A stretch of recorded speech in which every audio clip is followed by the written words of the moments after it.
The Black Hawk's rotors screamed above the Pakistani mountains as Navy SEAL Chief Marcus "Hammer" Rodriguez bled out on the cabin floor. The shrapnel had torn through his femoral artery, and he was losing a pint of blood every 30 seconds. In 4 minutes, he'd be dead. Land this bird now. Dr. James Park shouted at the pilot. Negative. Hot LZ. Taliban RPGs locked on us. We are to be or we die. Dr. Park looked at the dying SEAL, then at his medical kit, basic supplies for stabilization, nothing for major vascular surgery. The nearest surgical facility was 40 minutes away. Rodriguez had maybe 3 minutes left. Then maintain altitude at exactly 8,000 feet and keep her steady, Park commanded, pulling out his surgical kit. Doc, what are you? I'm performing a femoral artery bypass.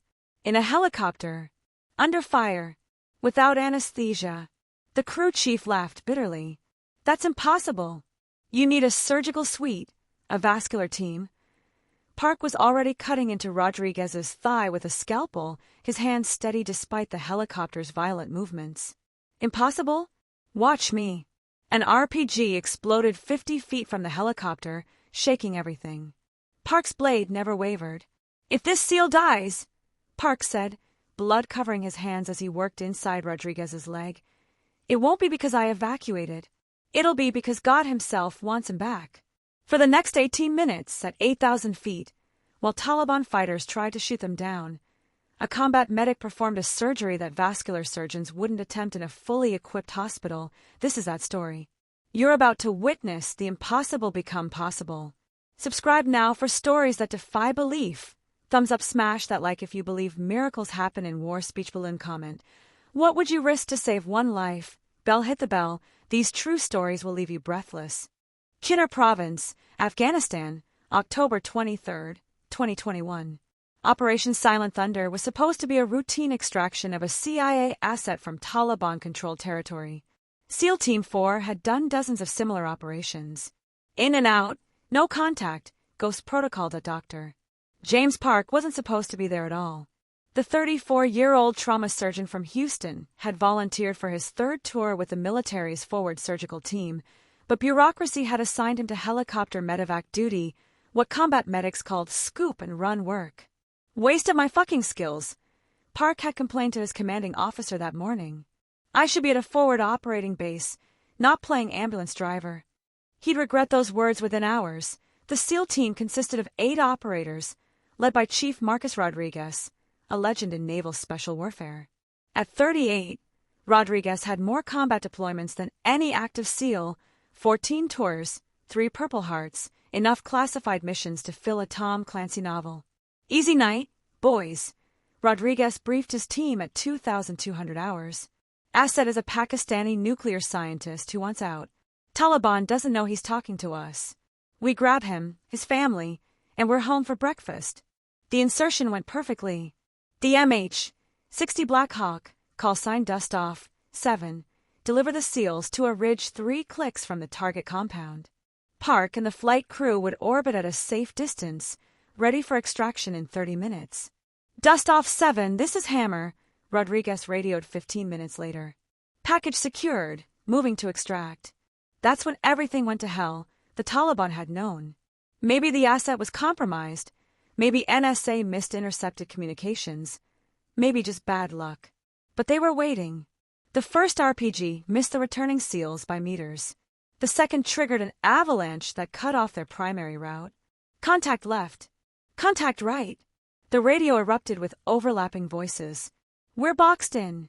Park watched through the helicopter's FLIR camera as muzzle flashes lit up the mountainside. The 8 SEALs were pinned in a ravine, taking fire from 3 sides.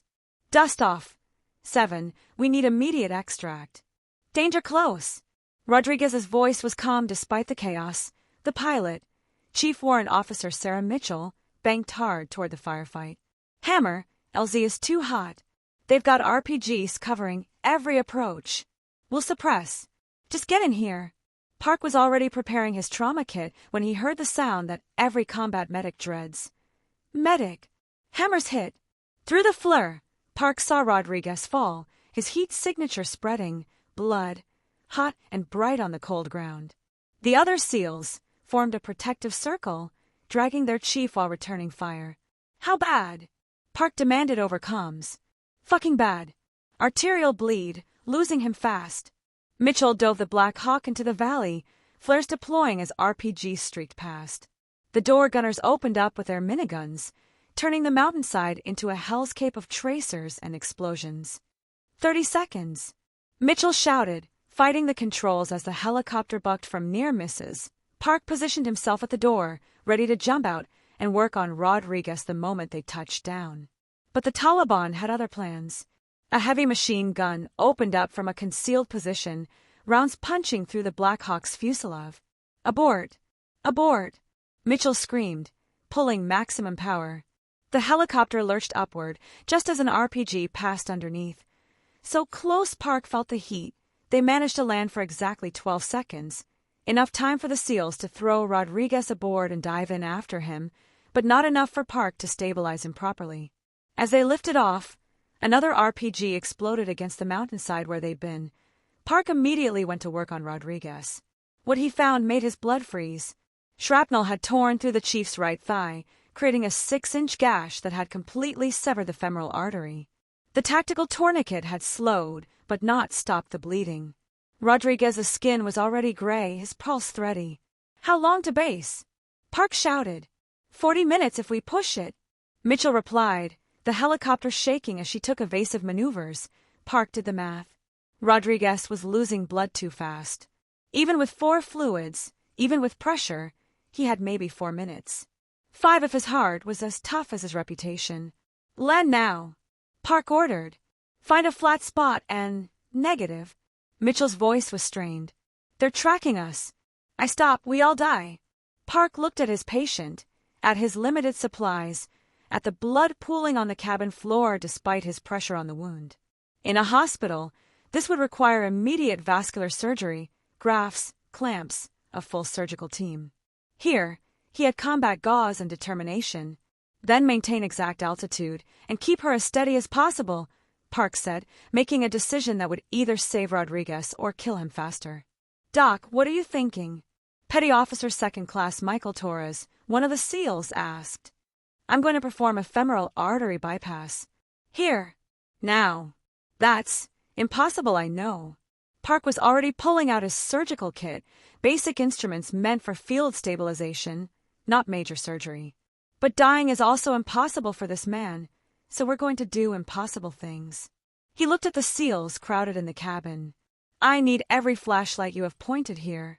Someone hold his leg, completely still. Someone else maintain pressure above the wound. And somebody better start praying to whatever God you believe in. Rodriguez's eyes flickered open, focusing on Park through the pain. Doc, just let me go. Save yourself the trouble. Shut up, Chief, Park said, injecting local anesthetic around the wound. It wouldn't be enough. Not nearly enough. You don't have permission to die. Not on my helicopter. Park made his first incision, extending the wound to properly visualize the damage. Rodriguez screamed through gritted teeth. The severed artery was retracted into the muscle, pumping blood with each weakening heartbeat. I need vessel loops, Park muttered, then realized he had none. He grabbed an 4-tube, cut it into strips, and improvised. With Torres holding Rodriguez's legs steady despite the helicopter's movements, Park isolated the damaged artery. This is the insane part, Park announced. I'm going to use a section of his saphenous vein as a graft. You're going to what? Torres asked. Harvest vein from his calf, use it to bridge the gap in his artery. Park was already making an incision in Rodriguez's lower leg. It's his own tissue, so no rejection. The Black Hawk shuddered as Mitchell banked hard to avoid another RPG. Park's scalpel slipped, creating a longer incision than intended. Rodriguez's blood mixed with Park's sweat, making everything slippery. Doc, we're taking fire, the door gunner shouted, his minigun roaring to life. Park didn't look up. He'd found the saphenous vein, a long, superficial vessel that could be sacrificed without compromising circulation. In a hospital, harvesting it would take careful dissection. Here, he had to be brutal but precise. Rodriguez, this is going to hurt like hell, Park warned. Can't hurt, worse than. Bud/S, Rodriguez gasped. Park cut a 6-inch section of vein free, immediately placing it in saline to prevent it from collapsing. Now came the truly impossible part: anastomosing, connecting the graft to the severed femoral artery while flying at 8,000 feet in a helicopter taking enemy fire. "I need sutures. Smallest you have," Park called out. Someone handed him 5-0 silk, too thick for ideal vascular work, but it would have to do. In a hospital, he'd use 7-0 or 8-0 proline under microscopic visualization, the first connection, proximal anastomosis, joining the graft to the upper portion of the severed artery. Park's hands moved with muscle memory from thousands of hours in operating rooms, but this was unlike anything he'd trained for. Every vibration of the helicopter, every evasive maneuver, threatened to tear the delicate tissue. "Steady!" Park shouted at Mitchell. "I don't care if they're shooting. Keep us level for 30 seconds. "Are you insane? We're taking level now." Mitchell somehow managed to stabilize the aircraft despite the tracers flashing past the windows. Park used those 30 seconds to place 6 critical sutures, creating a watertight seal between graft and artery. "Proximal done," he announced, already moving to the distal connection. This would be harder. The lower portion of the artery had retracted further into the muscle. Rodriguez was fading. His blood pressure barely registerable, his breathing shallow. They'd pushed 6 units of O-negative into him, but he was losing it as fast as they could replace it. "Stay with me, Chief," Park muttered, dissecting through muscle to find the artery. "You survived 14 deployments. You're not dying on a medical evacuation." "Trying, Doc." Rodriguez's voice was barely a whisper. "But I'm cold. That's shock. Normal. Focus on my voice." Park found the distal artery, clamped it, and began the second anastomosis. This time, Mitchell couldn't keep the helicopter steady. They were in a canyon, Taliban fighters on both ridges. "RPG. Brake right," the door gunner screamed. The helicopter tilted violently. Park's needle went through the artery wall at the wrong angle. Blood spurted, obscuring his vision. "Fuck!" Park used gauze to clear the field, seeing he'd torn the artery. In a hospital, he'd call for backup, have another surgeon assist. Here, he was alone with a dying seal and rapidly depleting options. "What's wrong?" Torres asked, seeing Park's hesitation. "I tore the vessel. Need to resect and try again." Park cut away the damaged section, leaving him with even less artery to work with. The graft would be under tension, likely to fail, but the only option till he started suturing again, this time using a technique he'd only read about, parachute suturing, placing all stitches first, then tightening them simultaneously to distribute tension evenly. His hands shook from the helicopter's vibrations, from exhaustion, from the insanity of what he was attempting. 2 minutes to base," Mitchell announced. "We're almost." "He doesn't have 2 minutes," Park interrupted. "And I need 5 more here. Doc, we're literally being shot at. And I'm literally saving his life. Circle if you have to, but don't land until I say." Park completed the distal anastomosis, then faced the moment of truth. He released the clamps, allowing blood to flow through the graft. For a second, nothing happened.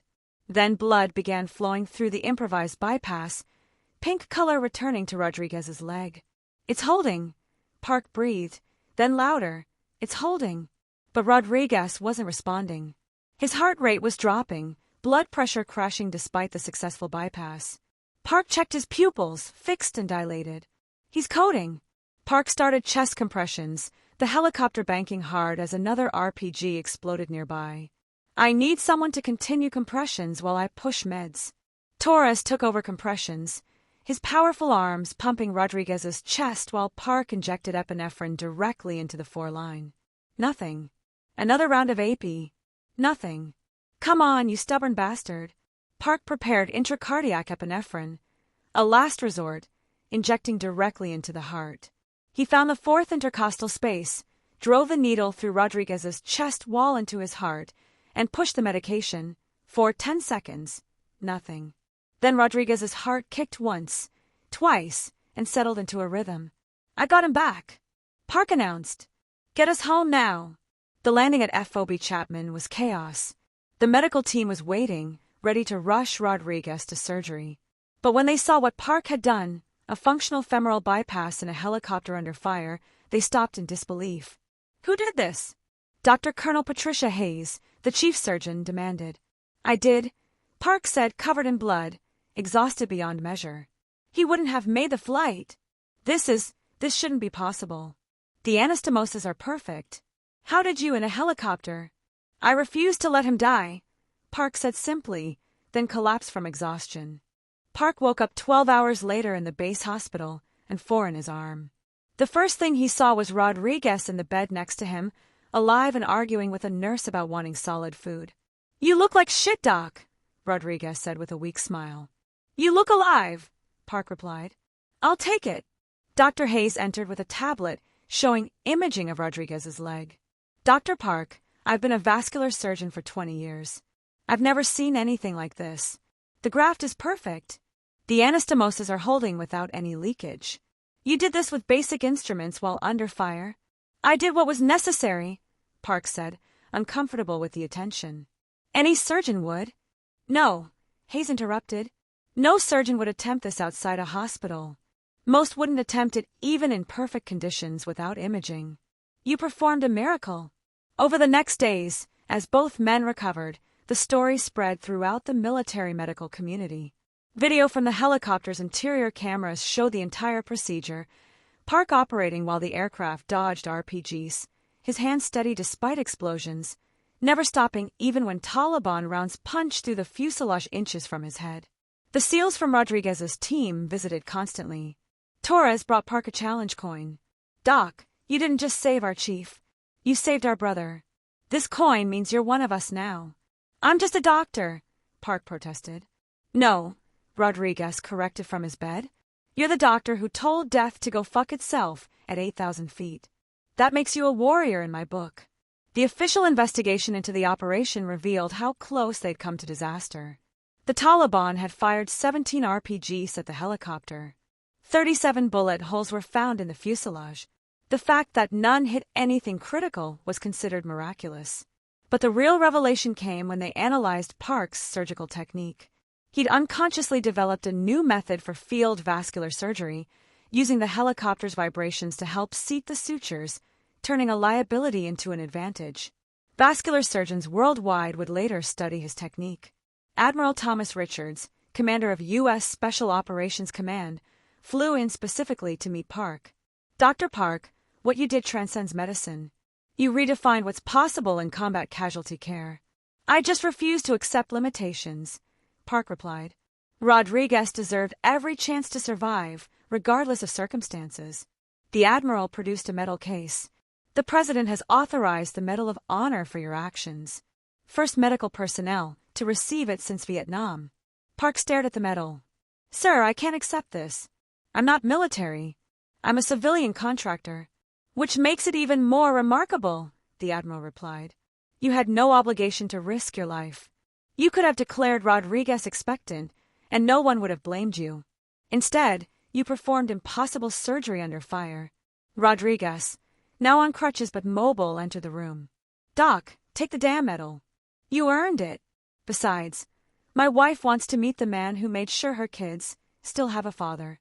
A week later, at the medal ceremony, Rodriguez's wife Maria and their 3 children were present. His youngest, 6-year-old Sophia, ran up to Park and hugged his legs. "Thank you for fixing my daddy," she whispered. Park knelt down to her level. "Your daddy's pretty tough. He did most of the work staying alive." "Mommy says you did magic," Sophia insisted. "Not magic," Park corrected gently. "Just medicine with a lot of determination." During his speech, Park said something that would be quoted in medical schools for generations. "We're taught that medicine has rules, protocols, limitations. That certain procedures require certain conditions. But when someone is dying in front of you, those rules become suggestions. The only rule that matters is this: as long as there's a heartbeat, there's hope. As long as there's hope, you never stop trying." The footage of the surgery was eventually declassified for training purposes. Medical schools worldwide used it to teach emergency vascular surgery. The Park technique, 4-field arterial bypass, became standard training for combat medics. But the most impactful moment came months later. Park had returned to Houston, resuming his civilian practice. One day, he received a package. Inside was a photo of Rodriguez at his daughter's graduation, standing tall on the leg Park had saved. The note read, "Doc, you didn't just save my life. You saved my future. Sophia's becoming a doctor because of you. She says she wants to learn how to do magic like Dr. Park." I told her it wasn't magic, it was something better. It was a doctor who refused to let impossible be the final answer. Thank you for refusing to evacuate.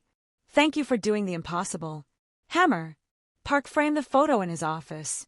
When patients would say their situation was hopeless, he'd point to it and say, "I once operated on this man in a helicopter while being shot at by the Taliban.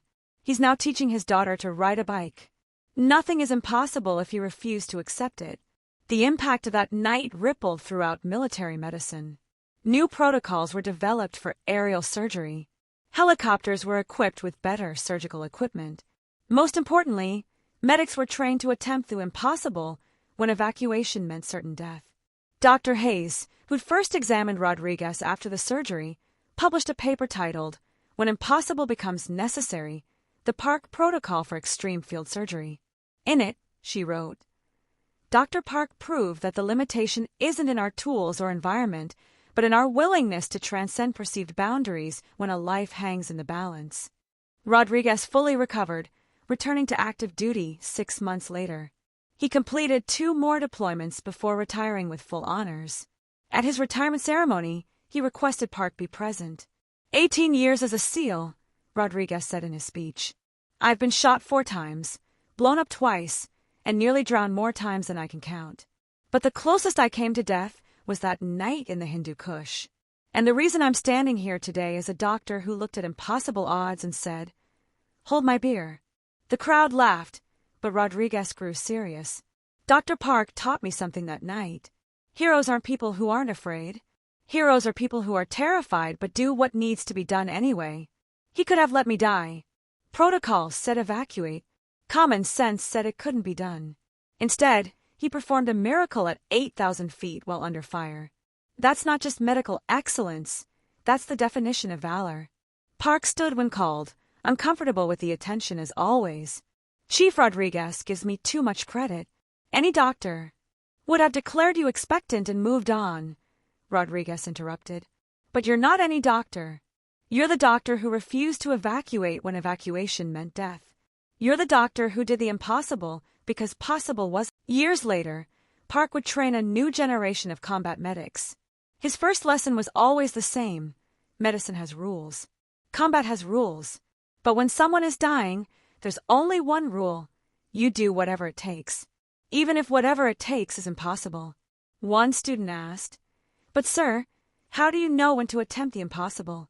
Park thought of Rodriguez, of that night in the helicopter, of the choice between evacuation and attempting something insane.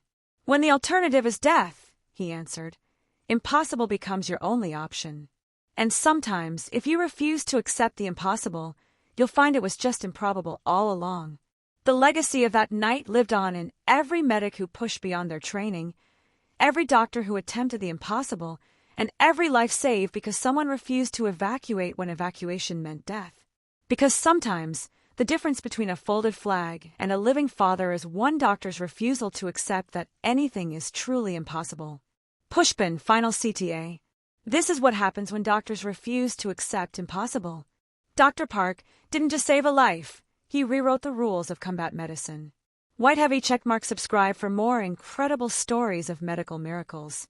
Thumbs up smash that like to honor every medic who goes beyond the possible. Speech balloon comment. Have you ever witnessed the impossible become possible? Bell share the story. Someone needs to know that miracles happen when people refuse to give up.